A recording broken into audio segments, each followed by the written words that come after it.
You're back to KJ and Lyons on WEEI.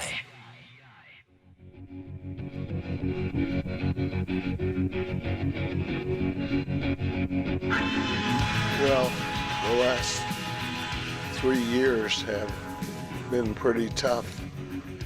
And I know for our dedicated fans and myself and, you know, in life, I just learned things happen, and our family is the custodian of this asset, the New England Patriots, and we know how important it is to the psyche of the community, and what's gone on here the last 3-4 years isn't what we want. So we have a responsibility to do what we can to fix it to the best of our ability. KJ and Lyons, WEEI, 617-779-7937, text line 37937. Robert Kraft on why it was time to make a change for the New England assets. Oh, I'm sorry. That was just a weird term for this particular asset. Yeah. And I've never heard him refer to the Patriots as an asset before. And I know it's part of a portfolio. They have other businesses. They have the Revolution. But I've never, and maybe I missed it. Team? I've never heard him refer to that as an asset before.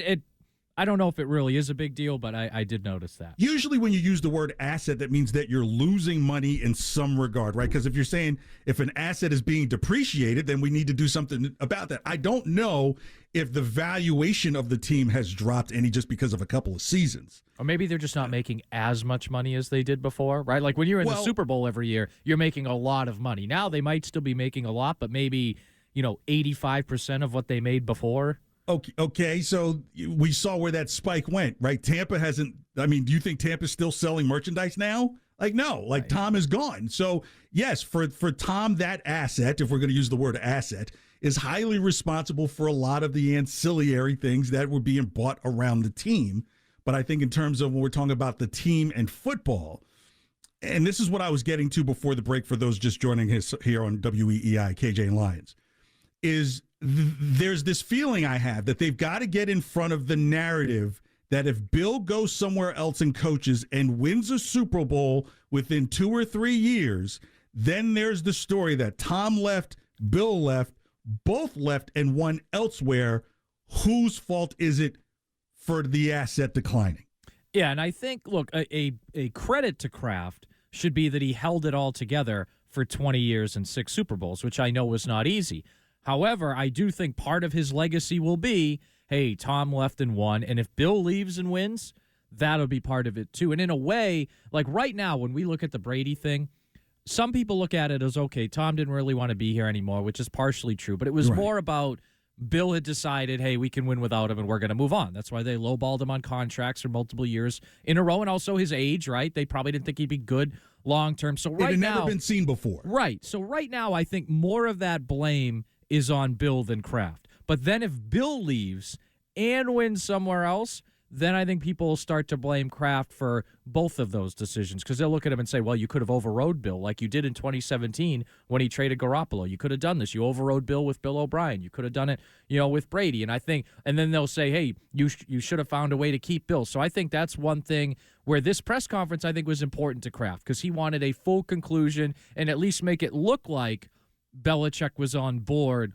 with the conclusion that we saw. KJ and Lyons, 617-779-7937, text line 37937. Still to come, a salute to the greatest coach of all. Plus, we've got the Lions Den, so hang out. We're here until right before kickoff for the Packers and Cowboys, which could be the Belichick Bowl. We just don't know. It could be. We just don't know. Here's where I get with the writers and the narrative, right? Because last week, remember, we were talking about the War Room book by Michael Holley. I'm not going to bring it. I didn't bring in another book this week. But all those years of winning, it was easy to write books. People wanted to get behind the scenes to know what was the method behind the madness. The other side of that is people want to know about the madness. And this is the society we're in. So that's why it's like, I'm not surprised you're seeing all these different stories pop up that aren't in the greatest of light about Belichick in his last days, because that would be the next type of bestseller book that would go out there. It would be like, wow, the man just went crazy in his last 3 years. I've got to read that. And so I think some are trying to push that narrative because whoever gets that book deal, that's going to be must read. And I don't know how much of that is going to be true as much as it is a narrative. I mean, think about it. People are being questioned about what they're being put in their books right now. So we're in this environment where people could probably take some liberties in telling these last days of Belichick and Kraft and the Patriots and what's been going on and not really get checked the way they would in the past where, let's just call it what their journalistic integrity would be on the line. What I think's happening is they made a decision, okay, hey, we're going to move on from Belichick. Okay.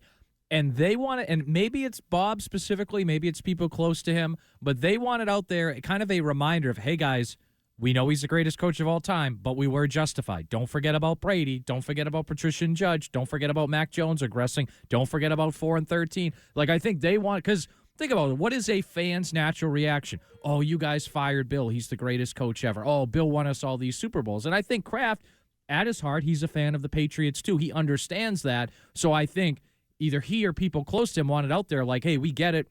You're mad, but don't forget X, Y, and Z. This is why. You were mad 3 years ago. You were mad 2 years ago. You were mad 2 months ago when we lost in Germany. Remember right. the unfinished. Right. Next to the trash compactor. Yeah, I know, right? I know. It's funny. Yeah, I know. Maybe that was them backing up over Bill. I don't know. But it's really, I think that's a big part of this. Like, hey, don't forget, guys, we were justified. Don't forget, we were justified. Just like even in that original Wickersham article in 2017, there was a couple quotes in there from, unnamed Patriots coaches that, oh, we think Brady's slipping, and this play to Brandon Cooks is an example why. And this place, like it was kind of Bill setting up for, hey, if I move on from him, remember what I said 2 years ago, remember what was out there. So I don't think it's going to be relationship rupturing per se, even though Belichick can hold grudges. I think it's just more of, hey, don't forget why you were mad 3, 2, and 1 years ago, and this is why we moved on. John, I got a thought right after we get to this call from Steve. Steve in Fall River, thanks for calling KJ and Lyons. You're on the air. I was happy with Bob Kraft's statement. I think you guys are picking it apart with the asset term because he has more than one business. But you did bring up something important about narratives. And I talked to Michael Holley the very first time he was on this radio station. I said, Michael, I got your book, Patriot Reign. I read your foreword, which said Bill Belichick took over. This is a paraphrase. The laughing stock of the NFL, blah, blah, blah, the New England Patriots. I said, guess what? That's completely false. I'm not reading your book. And we've gone to this Patriot Way. Remember the Patriot Way, which is a media-driven story about how it's all about the Krafts and Bill Belichick and the system. We could just plug players in. We de-emphasize the players. So that's still there, my friends, because there were more people upset about Belichick leaving than there was when Brady was leaving. And who was the successor to Brady? Who was the announced successor to Tom Brady no one had any agita over? So, Steve, people can't be upset about both? They have to be more upset about one than the other? Well, when I just gave you the context, Brady's leaving. He had lousy players around him. He went 12 wins, couldn't win in the playoff game. We couldn't see it was N'Keal Harry and Ben Watson not making plays. We had to say he was down. And, yeah, we'll go to Jarrett Stidham because we were fed, not me, but the media, the masses were fed. Bill will take care of it. Robert and Jonathan will take care of it. And now after, what did you need, a rock to fall on your head? The guy went 4-13 or whatever the hell we did. We were going down to the bottom. He burned the joint down, and there's more people wringing their hands that he got let go by Bob Kraft than they were with Brady leaving for Jarrett Stidham. Not for a guy, for Jarrett Stidham, because we were told Jarrett Stidham is ready to take this job. And we just, not me, they ate it up because of poor narrative. Now let's get a good narrative. Let's stop with phony baloney. That's how powerful sports radio and narratives are, that people were in this.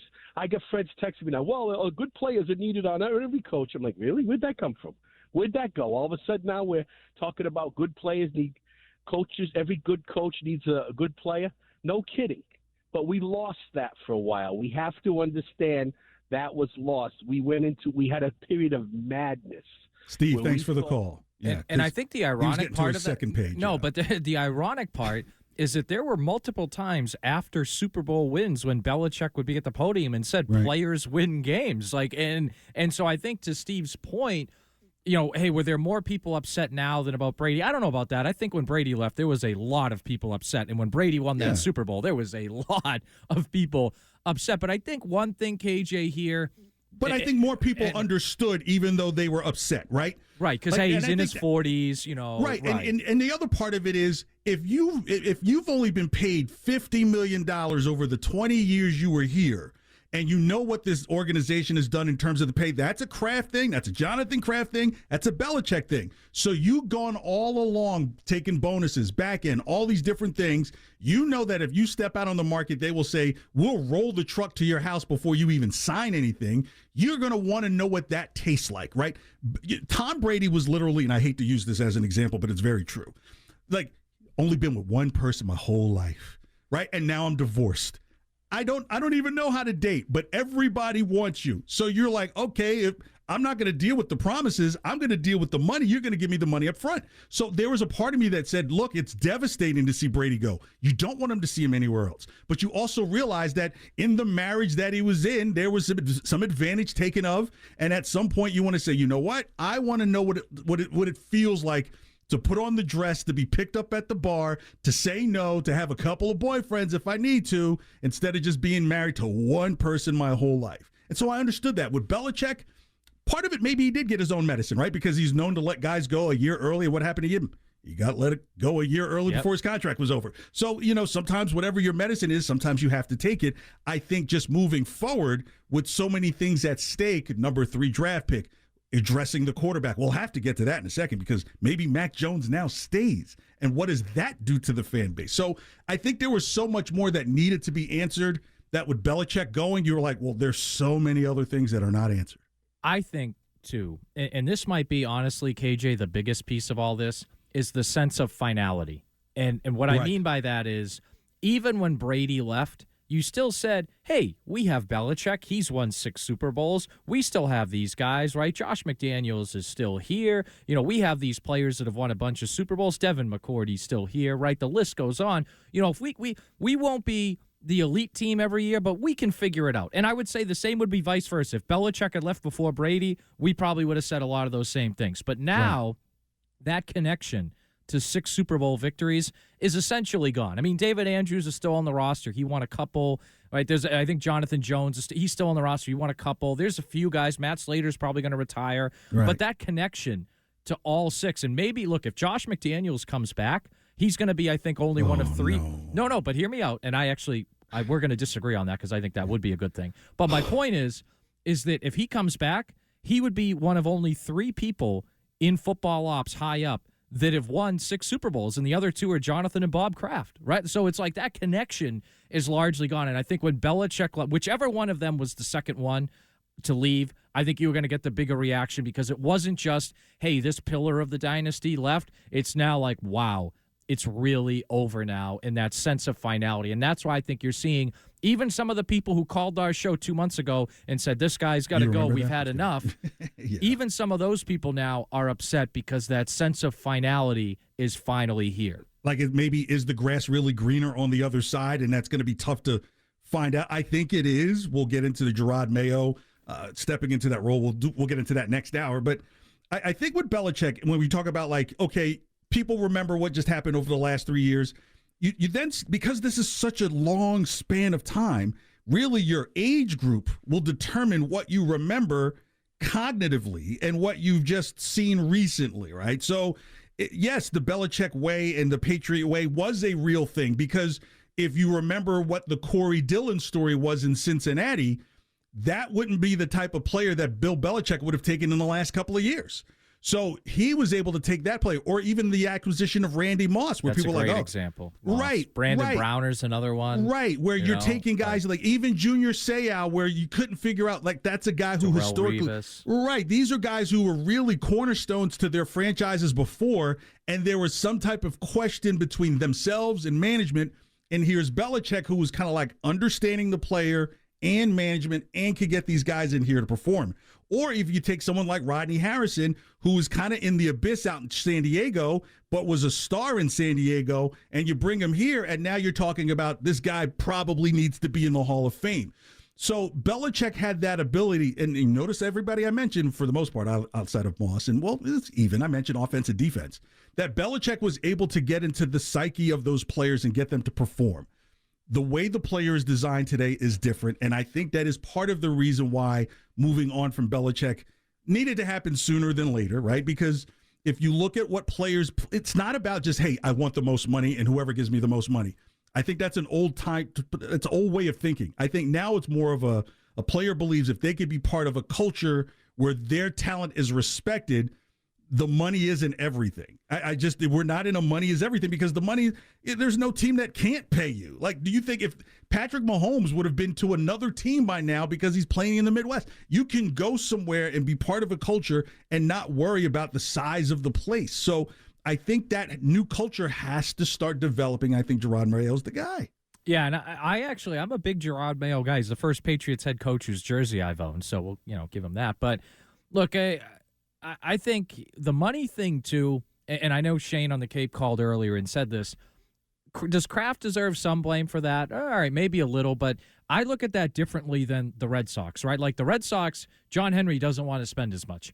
With the Patriots, I look at that just much more as a Bill thing. And the good ones, right? Like I give him credit for signing Stephon Gilmore to a big contract on the first day of free agency. But I also blame him for not offering DeAndre Hopkins enough money this summer and then paying Devontae Parker extra money after that. Or so just keeping Jacoby Myers. Example. If you're trying to get Mac to continue some type of confidence. Yeah, perfect example. And that's why too, and the Brady taking less money thing, I think is a credit to Brady more than anything else. And part of it is he looked around and said, hey, I got the best coach in the league here. I got great players around me. We can win every year. But he also deserves credit for that. But when it comes to spending, maybe Kraft deserves a little bit of blame, but I put more of that on Belichick because, again, 2 years ago, Kraft committed $250 million in free agency. I've never heard a story of them wanting to sign a player and Kraft saying, no, I'm not paying that.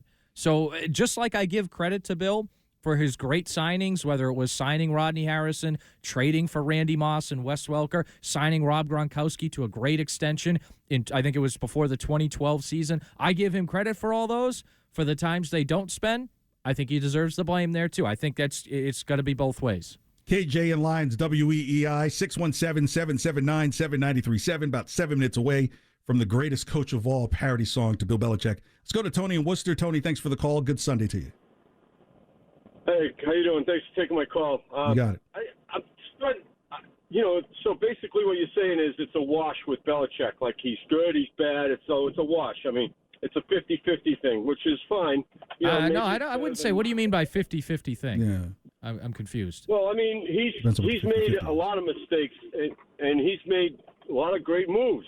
And I don't know if it's 50-50. I haven't added them all up, but it's starting to look from this point of view like the Patriot way came from Brady and not so much Belichick. Brady's attitude, his work ethic and stuff must have bled over to the whole team, and they followed him, and even the defense followed Brady. They were in awe of him at times. Oh, Tony, thanks for the call. It just dropped out, maybe. Yeah, look, so here's the thing. If you have your dad's eyes and your dad's chin and your dad's cheekbones and your dad's build, are you possibly like a clone of your dad? I think that's the situation with Brady. I think Brady was able to tap into what Belichick preached and was able to form it from an offensive perspective. You just hadn't seen that because usually defensive coaches and offensive players don't really gel super well, right? If you've seen quarterback issues, like I think of Mike Singletary and how he struggled with that San Francisco team, he had the defense, he had their attention.